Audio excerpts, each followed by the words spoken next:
وده الشكل النهائي يا حبايب قلبي لاكلنا. ما تنسونيش في اللايك والاشتراك وتفعيل الجرس. يا رب الاكل بتاعي يعجبكم يا حبايبي، ويلا مع السلامه، وان شاء الله نشوفكم في وصفه جايه تعجبكم. يا رب يكون السمك عجبكم باذن الله.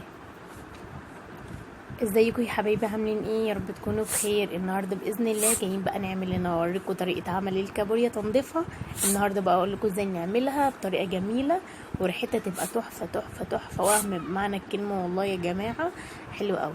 اول حاجه احنا غسلناها تاني وخرطنا شرايح بصل وشرايح جزر وشرايح طماطم وشرايح فلفل وهريسه شطه هنحطها. كل الكلام دوت في الصينيه زي ما انتم شايفين كده، عذرا طبعا على منظر البوتاجاز بسبب يوم السمك ده ما بيبقاش لطيف اصلا، والدنيا كلها بتتبهدل. بس طبعا بعد العمايل الاكل هخليه زي الفل ان شاء الله. دلوقتي يا حبايب قلبي حطيت شويه هريسه شطه كده، فيها توم، بتفرق جدا مع الكابوريا. عموما هريسه التوم ديت حلوه جدا، حلوه قوي. هريسه الشطه ولا هي حلوه جدا لاي اكل يعني، بصراحه بتديله مذاق جميل جدا. وزي ما انتم شايفين يا حبايب قلبي اهوت في الصينيه وكده. اللي انا بحطه ده، اللي انا برشه ده طبعا كمون على الوش كده، وطبعا هنجيب ليمون ونعصره برضو. عارفه شوربه الكابوريا اللي بتنزل منها الميه، والله العظيم من جمال الحاجه اللي انا حطيتها دي بتبقى طعمها جميل جميل جميل. دلوقتي اهو يا حبايب قلبي زي ما انتم شايفين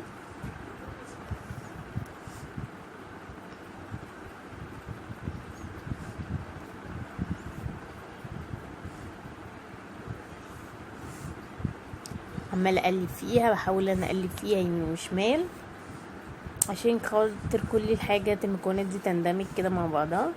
طبعا الليمون ده انا بحينه بفرزه في الفريزر، بحيث ان انا كتير حطيته في التلاجة كتير كان بيبوظ، ووقت ما بعوز ببقى محتاجه كتير ليمون اجي افتح التلاجة الاقيه بايظ عندي. فطبعا في الفريزر ده امن حاجه ليه، جميل جميل جميل بجد والله يا جماعه، مش هتندموا ابدا. اعملوه كده وان شاء الله يعجبكم باذن الله. وده كده يا جماعه عمل الكابوريا بتاعتنا بكل تكاتها وحركاتها وكل حاجه.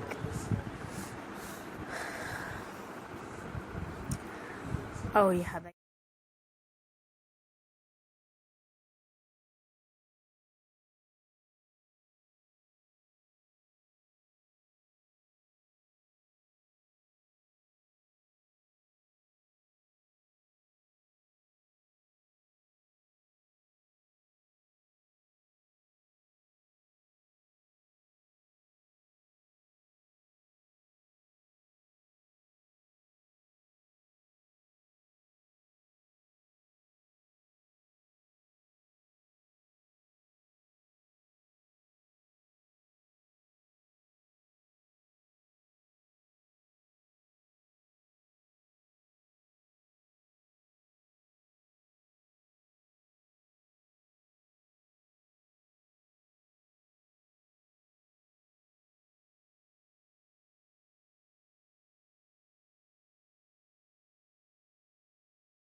وهو دي يا حبايب قلبي زي ما انتم شايفين بنحط شويه ميه، ان انا الكابوريا بتاعتي ما نزلتش ميه ولا حاجه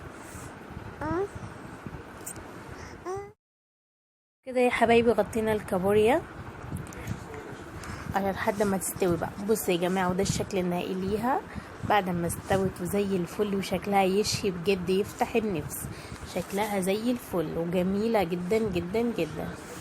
يا رب تعجبكم يا حبايب قلبي الوصفه النهارده للكابوريا، باذن الله تعجبكم. واعملوها بالطريقه ديت، ريحتها تبقى وهم. انا بصراحه اول ما جبتها ما كانش عاجبني ريحتها نهائي، بالطريقه دي كانت حلوه قوي.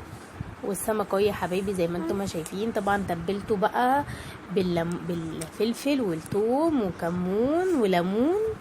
والليمون ده يا جماعه بنحطه كده، جربوها، حطوا الليمون، قشر الليمون كده في الزيت، لا بيحرق الزيت ولا بيطلع اي ريحه وحشه. جميل جدا قشر الليمون يا جماعه، نصيحه جربوه. وده شويه الرز بتوعنا اللي عملناهم الصياديه، طبعا كل الناس بتعمله الرز البني، ما بعملوش احمر، احنا بنعمله بني. وده شكل السمك بتاعنا يا حبايبي على النار.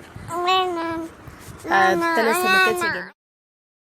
انا بحب اجيبه كبير يا جماعه، 3 سمكات بالظبط، قطعوا كيلو وربع او كيلو وربع. 3 سمكات بالظبط قطعوا كيلو وربع. بحب اجيبه كبير مش صغير، او كيلو ونص. لا كيلو ونص، 3 سمكات كيلو ونص بالظبط يا حبايبي. بص انا بوريكم الليمون، والله لا حرق الزيت ولا بيطلع ريحه دخان ولا بيحرق اي حاجه، بجد وهم وهم وهم. جربوه يا جماعه والله العظيم، قشر الليمون ده حاجه كده جباره.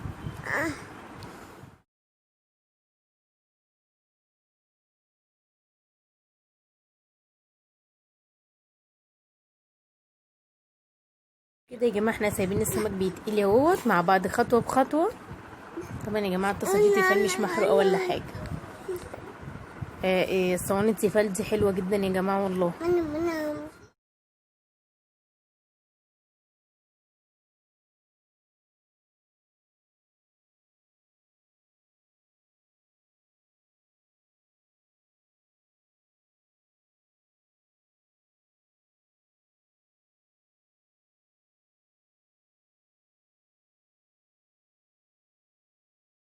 زي ما انتم ما شايفين يا حبايبي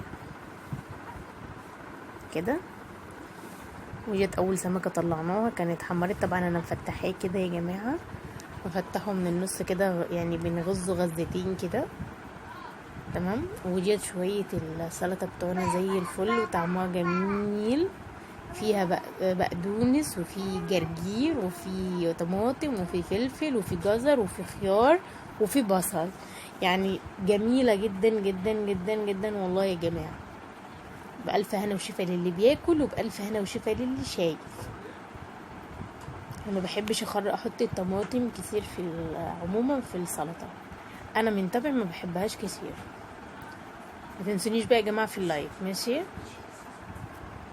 وده شكل السمك بتاعنا يا حبايبي، بيشهي بيشهي بيشهي، حلو قوي قوي بجد والله يا جماعه. بنفصل بيه عن الاكل السمك ده. هو طبعا مفيد جدا، وانا معايا طفله فانا بحب لازم نهتم بصحه ولادنا بالسمك، حلو ليهم جدا جدا. ده شكل السفره بتاعتنا النهارده بالكابوريا كمان، والسمك والكابوريا والرز الجميل بتاعنا. يلا يا حبايب قلبي اشوفكم في وصفه جديده مع